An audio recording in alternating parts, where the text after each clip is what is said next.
Ya, selamat malam teman-teman. Ya, saya Denny Haryanto. Ya, pada kesempatan malam ini, tanggal 20 November 2023, pukul 20.45 waktu Indonesia bagian barat. Ya, saya ingin apa ya? Ingin berbagi pemikiran. Istilahnya bukan berarti saya paling tahu atau paling benar sendiri, tapi saya ingin berkeluh tentang uh, pemikiran yang ada di kepala saya, dan saya ingin sekali sharing, ingin sekali channel YouTube saya itu uh, berisi tentang ide-ide atau gagasan-gagasan yang membuat kita bisa terus menjadi manusia yang memiliki empati, memiliki tenggang rasa, atau memiliki rasa tanggung jawab dalam hidup. Saya ingin memulai bahwa setiap kita itu punya peran yang beraneka macam yang ada, dan kita bebas untuk memilih peran apa yang akan kita ambil di dalam kehidupan ini. Tapi setiap peran pasti ada yang namanya tanggung jawab. Jadi ada peran, kemudian ada tanggung jawab. Nah, itu 2 poin yang mungkin bisa kita gali lebih lanjut. Peran dan tanggung jawab. Ketika kita misalkan berperan sebagai seorang suami, atau kita berperan sebagai seorang istri, kita berperan sebagai seorang anak, kita berperan sebagai orang tua, pasti kita memiliki tanggung jawab. Tanggung jawab di dalam peran yang kita jalankan setiap harinya. Dan itu pasti mengandung sebuah tanggung jawab. Tanggung jawab yang harus kita ambil, yang harus kita pilih, agar peran itu bisa memberikan satu manfaat. Satu manfaat di sekeliling orang-orang yang kita yang ada di sekitar kita. Jadi peran, tanggung jawab. Kemudian saya juga berpikir bahwa peran, tanggung jawab harus dibarengi dengan keikhlasan dan kesabaran, karena di setiap peran pasti ada masalah. Di setiap tanggung jawab pasti ada isu-isu yang membuat kita patah, isu-isu yang membuat kita kecewa. Nah, maka dibutuhkan nilai kesabaran yang harus ada di dalam diri kita. Kesabaran bukan berarti kita pasrah terhadap setiap apa yang kita hadapi, setiap apa yang kita lalui. Jadi masalah itu terkadang memberikan kita peluang untuk menjadi diri yang baru, untuk improve, kita bisa improve. Jadi peran, tanggung jawab. Di dalam peran pasti ada masalah. Di dalam masalah kita dibutuhkan nilai-nilai kesabaran. Agar kesabaran di sini tadi bukan berarti kita pasrah, tapi kesabaran adalah nilai yang harus kita miliki agar kita perhatian terhadap masalah itu, dan kita berusaha untuk menyelesaikan masalah itu. Kemudian dari masalah itu kita problem solving lah istilahnya ya, memecahkan masalah, dan kita punya atribut untuk memecahkan satu masalah, sehingga kita menjadi individu yang baru, individu yang semakin tangguh. Jadi tadi banyak hal yang kita tadi diskusikan ya, kita pikirkan. Jadi kita sebagai human, sebagai peran apapun, entah itu orang tua, anak, suami, istri, pasti kita punya yang namanya tanggung jawab. Peran pasti dibarengi dengan tanggung jawab. Kemudian tanggung jawab pasti dibarengi dengan masalah-masalah yang timbul. Masalah-masalah yang ada itu harus kita kelola dengan kesabaran, dengan nilai kesabaran, sehingga kita mampu memecahkan masalah itu, sehingga ketemulah jalan keluar. Nah, dari situ kita punya atribut untuk memecahkan masalah, sehingga pribadi kita menjadi lebih tangguh, pribadi kita menjadi lebih tahan banting. Nah, terkadang di era yang bisa dibilang kita itu obesitas informasi ya, obesitas informasi, di mana informasi itu cepat sekali datang ke kita, sehingga kita itu terkadang terdistraksi, terkecoh, sehingga masalah yang kita hadapi yang seharusnya kita selesaikan itu tidak kita selesaikan karena energi kita habis untuk memberi perhatian pada informasi-informasi yang lalu lalang di sekitar kita. Misalkan kita scroll, pagi bangun tidur scroll, padahal kita punya masalah di pekerjaan misal, tapi karena intensi atau perhatian kita alihkan, kita berikan kepada informasi-informasi yang kita scroll itu tadi, yang random. Jadi intensi kita tidak tertuju kepada masalah yang sebetulnya itu wajib kita selesaikan di dalam peran kita. Misalkan peran sebagai anak, kita punya masalah kepada orang tua, hubungan kita dengan orang tua renggang karena kita sibuk dengan scroll TikTok misalkan, scroll Instagram misalkan. Informasi itu kan datang random sekali, yang seharusnya kita waktunya untuk menyelesaikan masalah atau memperbaiki hubungan kita dengan orang tua, akhirnya itu tidak terselesaikan. Akhirnya hubungan kita semakin renggang. Akhirnya hubungan kita sama orang tua menjadi tidak baik. Begitu. Misalkan kita punya masalah di ekonomi, pemasukan dan pengeluaran kita tidak seimbang, itu pasti masalah.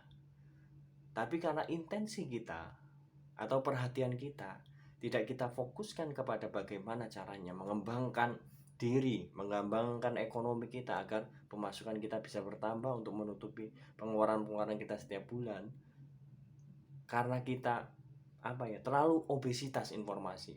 Jadi ini saya memakai istilah obesitas informasi itu dari bukunya Pialang namanya. Judulnya adalah Sebuah Dunia yang Dilipat.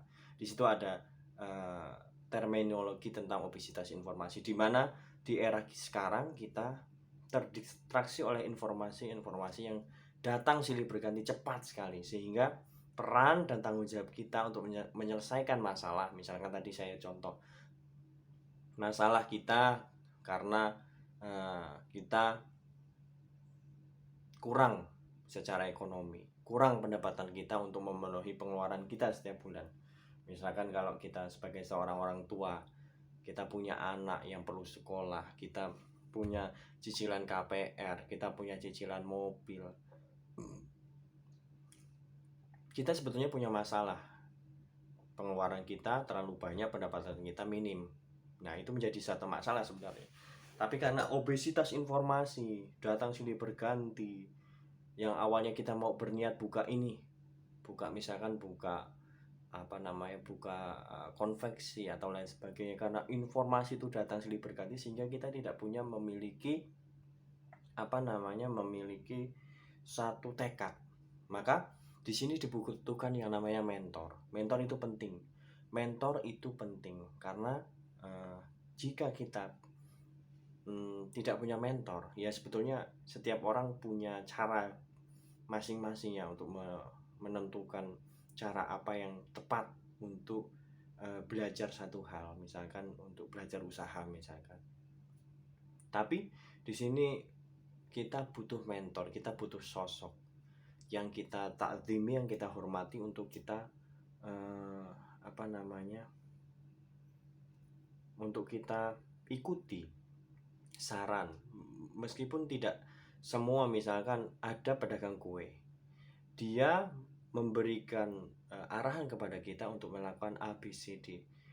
Ini belum tentu kita bisa mengikuti pola yang diberikan. Kita belum tentu. Kita pasti punya pola tersendiri untuk menuju satu titik di mana itu bisa dikatakan sukses gitu. Tapi yang kita pahami di sini adalah tadi obesitas informasi. Kita harus bisa fokus terhadap satu hal yang kita sadari itu menjadi masalah bagi kita. Nah, itu dia. Jadi masalah di sini harus kita sadari dulu masalahnya apa. Kita baru, kalau kita bisa sadar, pasti kita bisa meluangkan waktu lebih untuk menyelesaikan masalah itu. Tapi kalau kita tidak menyadari satu masalah itu, terkadang kita terlena. Misalkan saya beberapa tahun yang lalu saya itu punya masalah yang buruk terhadap kebiasaan merokok. Nah, ketika saya tidak menyadari merokok itu menjadi sebuah masalah, saya tidak akan menyelesaikan masalah kebiasaan buruk ini untuk dihilangkan. Tapi ketika saya menyadari bahwasanya rokok ini sangat bermasalah, maka perhatian saya akan saya lebihkan atau saya luangkan untuk menyelesaikan masalah ini. Bagaimana caranya? Nah, akhirnya saya carilah sosok siapa yang pernah atau berhasil dalam menghentikan kebiasaan buruk itu. Saya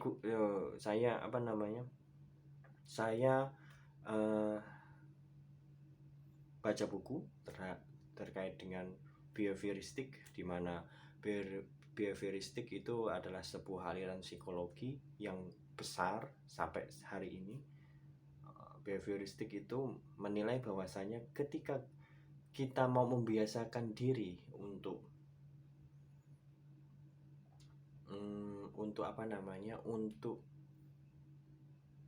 terhadap satu kebiasaan baru, kita wajib memiliki program pribadi, di mana dalam kurun waktu 21 hari ketika kita konsisten terhadap satu kebiasaan baru itu, maka itu akan menjadi sebuah kebiasaan baru bagi kita. Jadi saya punya program, pokoknya di 21 hari pertama saya akan kuatkan tekad bulat bagaimana caranya untuk berhenti merokok, dan berhasil. Tapi kita harus menyadari dulu bahwasanya itu menjadi masalah. Tapi kalau kita tidak menyadari itu menjadi masalah, kita akan biasa-biasa aja. Nah, begitu. Jadi kita harus sadari dulu masalah apa yang kita mau selesaikan. Setelah itu luangkan perhatian terhadap masalah itu dan selesaikan. Nah, itu dibutuhkan kesabaran tadi. Dibutuhkan kesabaran satu. Kemudian setelah kita menyadari masalah, kita harus punya namanya nilai kesabaran. Kita harus sabar. Teorinya sudah ada, 21 hari pasti ketika kita konsisten terhadap satu hal, maka itu akan menjadi kebiasaan baru. Maka itu berpotensi menjadi kebiasaan baru. Di teorinya seperti itu. Jadi teorinya pun tidak menggaransi bahwasanya ketika kita 21 hari sudah melakukan secara konsisten, itu belum tentu. Pasti ada potensi akan kembali seperti semula. Tapi potensi ketika 21 hari konsisten kita melakukan satu hal yang baik, tentunya kita akan secara konsisten terus-menerus di kemudian hari akan melakukan kebiasaan tersebut. Jadi itu teorinya. Jadi targetingnya, goalsnya itu kita sudah pegangan tuh sama teori behavioristik itu. Saya dulu baca behavioristik itu karena saya memang kuliah dan belajar psikologi. Jadi saya dikit-dikit lah memahami tentang cara kerja treatment atau cara kerja teori dari bioheuristik itu, dan itu memang terbukti sekali. Sampai hari ini saya alhamdulillah masih konsisten terhadap kebiasaan saya tidak merokok. Nah, itu satu. Jadi kita harus fokus terhadap kesadaran, menyadari masalah apa yang akan kita selesaikan. Jadi kita punya skala prioritas. Jadi masalah apa yang akan kita selesaikan, kemudian fokuskan terhadap perhatian terhadap masalah itu, bagaimana problem solve. Di dalam problem solving itu kita butuh yang namanya nilai kesabaran. Nah, itu dia. Jadi kita punya target masalah apa yang akan kita selesaikan. Kemudian kalau ini sudah tuntas dan kita sudah yakin terhadap dan konsisten terhadap masalah ini akan selesai, kita sudah kelihatan nih progresnya, atau kelihatan nih goalsnya akan kita capai. Nah, kita akan beralih ke fokus masalah apa yang akan kita selesaikan. Jadi dalam hidup memang dibutuhkan yang namanya perjuangan, karena hidup adalah perjuangan. Tapi saya garis bawahi, hidup itu perjuangan, tapi hidup ini bukan kompetisi. Nah, kompetisi kita adalah melawan diri kita, melawan diri kita agar kita bisa move dari masalah-masalah yang tidak kita sadari. Jadi masalah itu harus kita sadari dulu. Setelah itu kita punya tekad atau punya perhatian yang lebih terhadap masalah itu, dan kita harus punya yang namanya kesabaran. Itu dia.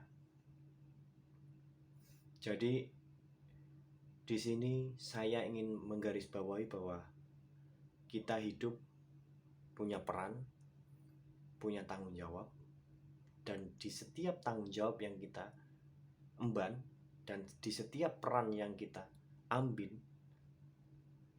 itu pasti berpotensi ada masalah di situ. Dan masalah harus kita identifikasi, harus kita sadari. Kalau kita sudah sadar, kita luangkan waktu kita luangkan perhatian kita untuk menyelesaikan masalah itu. Dan di situ kita harus punya yang namanya kesabaran. Kesabaran berproses, kesabaran untuk mencapai goals, kesabaran untuk menjadi pribadi yang lebih tangguh, kesabaran untuk menjadi keluar dari masalah dan menjadi pribadi yang lebih baik lagi. Karena kata Nabi, jika hari ini lebih buruk dari hari kemarin, maka celakalah kamu.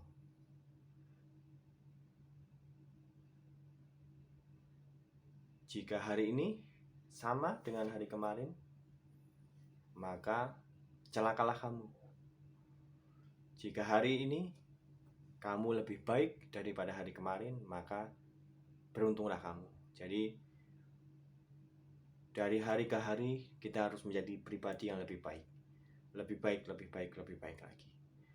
Terlepas apapun kepercayaan dan keyakinan kita, bahwa agama apapun pasti akan mengajarkan berbuat baik. Agama yang lurus adalah agama yang mengajarkan kita berbuat baik dan menggantungkan diri atau hidup kita kepada Tuhan Maha Pencipta, Allah Subhanahu wa Ta'ala. Jadi seberat apapun masalahmu, ingat ada kekuatan yang lebih besar di dalam dirimu, yaitu Tuhan Yang Maha Esa. Jangan takut, tetap sabar dalam menjalani kehidupan ini, karena mengakhiri hidup bunuh diri itu sangat tidak baik. Kita harus menyadari masalah itu. Ketika kamu tidak bisa menyelesaikan masalahmu sendiri, banyak orang-orang di sekelilingmu yang akan memberikan dukungan terhadapmu. Jadi jangan merasa sendiri, banyak orang yang mengasihimu, banyak orang yang menyayangimu. Ada Tuhan, ada kekuatan yang lebih besar di dalam semesta ini. Jadi gantungkan hidupmu kepada Tuhan Yang Maha Esa, Allah Subhanahu wa taala. Apapun keyakinan dan kepercayaanmu, gantungkan hidupmu di situ. Karena banyak sekarang kasus-kasus mahasiswa bunuh diri, dia sangat tidak mampu untuk menyelesaikan masalah itu, akhirnya mengakhiri hidup. Kemarin ada kasus di mana itu karena adat di uang apa itu. Jadi kalau di Padang itu ada adat di mana seorang calon pengantin wanita itu harus membayar sesuai kesepakatan dengan pihak laki-laki berapa ratus juta gitu yang diminta oleh pihak laki-laki. Jadi pihak perempuan ini harus memberikan sebuah mahar lah. Nah ini agak sedikit ini, akhirnya singkat cerita si perempuannya ini bunuh diri karena pihak laki-lakinya menolak untuk menolak uang lamaran karena yaitu ya. Jadi apapun masalah yang kamu hadapi hari ini, apapun masalah yang kita hadapi hari ini, kita upayakan gantungkan diri kita kepada Tuhan Yang Maha Esa. Gantungkan hidupmu kepada Tuhan Yang Maha Esa. Curhatlah kepada Tuhan Yang Maha Esa, Allah Subhanahu wa taala. Apapun keyakinanmu, kita semua diciptakan oleh Tuhan yang sama, Tuhan Yang Maha Esa. Jadi gantungkan hidupmu ke situ. Ketika kamu tidak punya teman, kamu butuh teman untuk berdiskusi atau bertukar pikiran, mintalah kepada orang. Sekarang banyak profesional, psikolog, psikiater yang tersedia, yang bisa menjadi wadah untuk kamu menceritakan keluh kesah kamu. Atau kepada mungkin kalau di Islam ada Pak Kiai, kalau di Kristen atau Katolik ada Romo. Curhatlah ke situ. Pasti seorang Romo, seorang Pak Kiai pasti mempunyai kebijaksanaan. Atau kalau agamamu Hindu atau Buddha, kepada Bante atau pendeta, mintalah petunjuk atau sekedar keluh kesah saja. Nah, terkadang manusia itu memang tidak bisa yang namanya berpikir sendiri atau menyelesaikan masalah sendiri. Nah, mintalah kepada orang-orang yang bijak, orang yang cendekiawan. Di sini kita harus punya kesadaran di situ. Tapi jangan alihkan lalu dirimu kepada narkoba, kepada dunia malam. Nah, jangan. Itu malah akan menyengsarakan semua orang. Tidak hanya diri kita, malah semua orang yang ada di sekeliling kamu. Jadi ketika kamu punya masalah, kamu harus sadar terhadap masalah itu. Ketika kamu sudah sadar, kamu harus punya kesabaran. Ketika kamu sudah mempunyai sabar ini luas, sabar ini sangat luas. Bukan berarti sabar di sini adalah pasrah, bukan. Sabar di sini adalah karakter, di mana kamu tahan banting. Tahan banting di sini adalah ketika kamu punya masalah, kamu punya kekuatan untuk keluar dari masalah itu dan mempunyai cara. Terlepas itu caranya adalah dengan kamu berbuat beribadah misalkan, atau curhat kepada psikolog, psikiater, atau orang-orang terdekat, misalkan orang-orang yang kamu hormati, misalkan Bante kalau di Hindu, atau Buddha, atau pendeta, atau kalau di Islam ada Kiai, Ustadz, atau kalau di Kristen ada Romo. Curhatlah ke situ, atau sekedar berkeluh kesah. Setelah itu, setelah kamu punya masukan dari orang-orang itu, nah di sini kamu jangan telan mentah-mentah. Kamu punya kesadaran untuk memilih apa yang pas, apa yang tepat untuk kamu jadikan sebuah formula untuk menyelesaikan masalahmu. Jadi ketika kamu curhat ke psikolog, kamu curhat ke psikiater, kamu curhat ke teman, kamu curhat ke sahabat, kamu curhat ke orang tua, kamu curhat kepada tokoh agama atau apapun itu, kamu harus punya kesadaran untuk memilih, untuk menentukan formula apa yang tepat untuk menyelesaikan masalah itu. Kamu jangan telan mentah-mentah. Kamu harus punya kesadaran itu.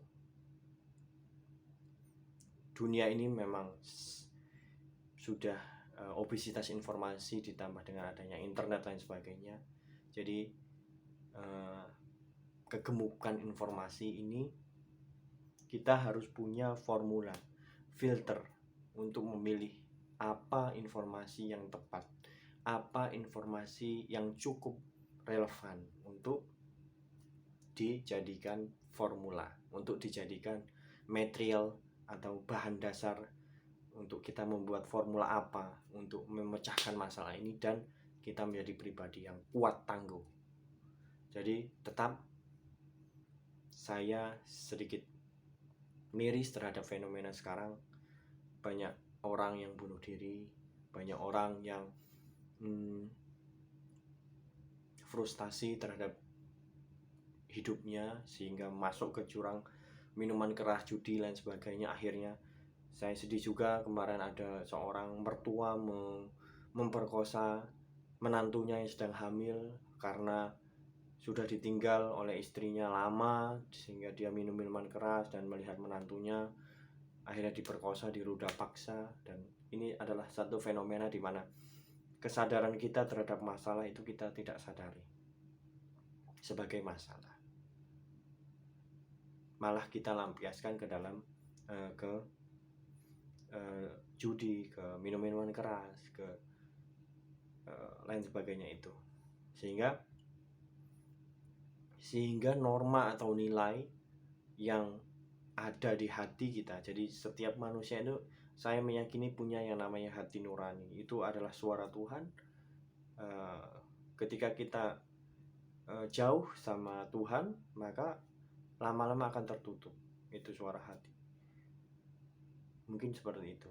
Jadi kita harus bersih-bersih terus agar hati kita itu semakin bersih dari kotoran-kotoran itu tadi, kotoran dari sifat hasad, dengki, lain sebagainya, dari sifat kecewa, sehingga kita punya kesadaran untuk mendengarkan suara hati, suara Tuhan yang ada di dalam diri kita. Karena kita memang diciptakan oleh Tuhan Yang Maha Esa, pasti punya kesadaran Tuhan, kesadaran berketuhanan, dan itu pasti baik. Maka sebetulnya adalah kita dalam memahami hidup ini harus berlaku seperti halnya orang yang yang terus-menerus haus terhadap sebuah kebenaran, terhadap sebuah nilai-nilai yang baik. Jadi kita harus terkadang kita harus menjauhkan diri kita dari yang namanya informasi. Terkadang kita harus duduk diam dulu, misalkan di situ diam dulu, mungkin kalau Islam diam dulu, berpikir mungkin, agar suara-suara Tuhan itu bisa kita dengarkan. Dan itu memang dibutuhkan itu konsistensi. Kita harus konsisten terhadap kebiasaan itu, sehingga hati kita, suara Tuhan itu bisa kita dengarkan. Jadi fenomena-fenomena yang ada sebenarnya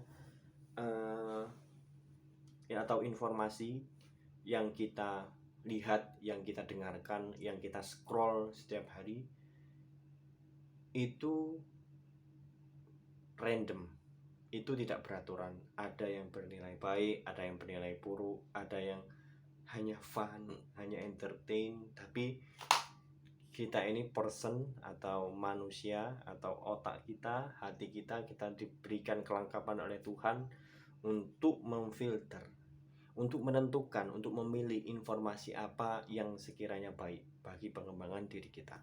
Jadi kita punya tanggung jawab, kita punya peran. Di dalam peran ada masalah. Di dalam masalah ada yang namanya keinginan atau intensi kita untuk memecahkan masalah itu dengan apa? Nilai kesabaran. Jadi memang itu sulit, tapi kita harus menyadari sebuah masalah yang kita hadapi apa di situ. Mungkin itu untuk hari ini, kawan-kawan. Saya sedikit berbagi ide lah, berbagi gagasan. Tapi bukan berarti saya ini lebih bijak atau lebih sabar dalam menghadapi masalah. Saya juga belajar terus-menerus, melatih diri saya agar bisa lebih bijak, lebih sabar dalam peran dan tanggung jawab yang saya kerjakan. Jadi pesan saya adalah hidup adalah perjuangan, tapi hidup bukan kompetisi kita terhadap orang lain. Kita hidup itu berkompetisi dengan diri kita, dengan ego kita.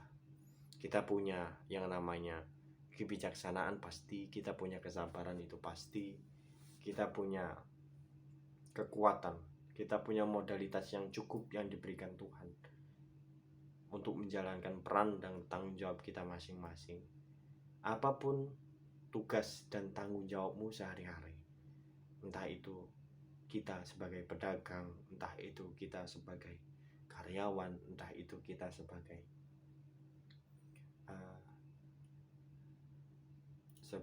driver online atau driver apapun itu, atau apapun profesimu yang kamu pilih, yang kamu emban, jadikan profesi itu sebagai ladang pahalamu, ladang bagi kamu untuk memberikan manfaat bagi orang lain. Profesimu itu adalah mulia. Profesimu itu adalah sangat bermanfaat bagi orang-orang di sekeliling kamu. Profesimu itu bisa mendatangkan rupiah, mendatangkan uang untuk kamu berikan nafkah kepada keluargamu. Semoga kita semua diberikan kekuatan untuk menghadapi dunia yang sudah renta ini, sudah obesitas, sudah instan, sudah serba instan. Semoga kita mampu menghargai sebuah proses yang baik, proses yang menjadikan kita, menuntun kita menjadi pribadi-pribadi yang baik. Sekian mungkin dari saya. Selamat malam teman-teman. Semoga ini menjadi sebuah sebuah semangat awal bagi kita untuk menjalani kehidupan ini. Selamat malam.